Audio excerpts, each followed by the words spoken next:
एक पेशेंट का एक्सरे हुआ है जिसका स्कैपुला का फ्रैक्चर है। देखिए ये है स्कैपुला का, यहाँ पे हेयर लाइन दिख रहा है, फ्रैक्चर दिख रहा है। देखिए एक ये एपी पोजीशन है और लैटरल पोजीशन। एपी पोजीशन में स्कैपुला देखिए ओवरलैप किया हुआ है और ऊपर से यहाँ से फ्रैक्चर किया हुआ है। देखिए ये वाला फ्रैक्चर का एरिया है और ये यहाँ पे ओवरलैप कर गया है लैटरल में।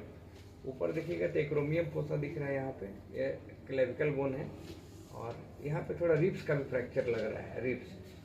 ये रिब्स में भी एक्चुअली पेशेंट का हिस्ट्री था कि ट्रांसफार्मर के पोल से गिर गए थे, ऊपर से हाइट से फॉल फ्रॉम हाइट का हिस्ट्री था, जिसके लिए इनका रिब्स का फ्रैक्चर हुआ है। पहला दूसरा तीसरा रिब्स का भी फ्रैक्चर है और यह स्कैपुला यहाँ ब्रेक किया हुआ, स्कैपुला के साथ ह्यूमरस बोन दिख रहा है लंबा सा। और इसी पेशेंट का जो है हम लोग फिर ये स्कैपुला का एक्सरे हुआ जिसमें स्कैपुला का फ्रैक्चर दिख रहा है। देखिए यहाँ ओवरलैप किया हुआ है और इसमें देखिए दो जगह से स्कैपुला टूटा हुआ है। पहला यहाँ देखिए ऊपर में और नीचे सेकेंड लाइन। ये आपका हम एपी में देखेंगे तो ऊपर में यहाँ पे देखिए 2-3 इरेगुलर मार्जिन फ्रैगमेंट दिख रहा है, फिर यहाँ पे नीचे में दिख रहा है, तो स्कैपुला का फ्रैक्चर है। और इनका रिब्स में भी इंजरी हुआ है। जो रिब्स यहाँ देखिए एक दूसरे से कोलैप्स किया हुआ है रिब्स, तो रिब्स का फ्रैक्चर है। सेम पेशेंट का एब्डोमेन का स्कैन किया गया। एब्डोमेन में क्या है कि आपका एब्डोमेन का सुपाइन पोजीशन है। सुपाइन में देखिए बवेल डायलिटेशन पूरी तरह से दिख रहा है। ये आंत है, जो हमारा आंत होता है हमारा पेट का स्टमक पूरी तरह से बवल का डायलिटेशन है, फुला हुआ है।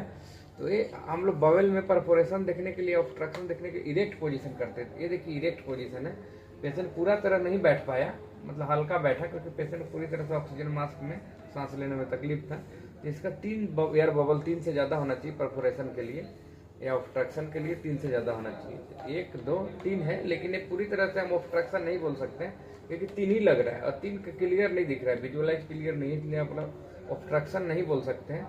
लेकिन गैस का बॉयल डायलिटेशन है। सुपाइन पोजीशन में देखिए बॉयल पूरी तरह से असेंडिंग, ट्रांसवर्स, डिसेंडिंग, कोलोन पूरी तरह से बॉयल का डायलिटेशन है और हमारे इरेक्ट में पूरी तरह से विजुअलाइज नहीं हो पा रहा है। तो क्लियरली हम ऑब्स्ट्रक्शन नहीं बोलेंगे, लेकिन सोच सकते हैं ऑब्स्ट्रक्शन के तरह। बंद किए ना।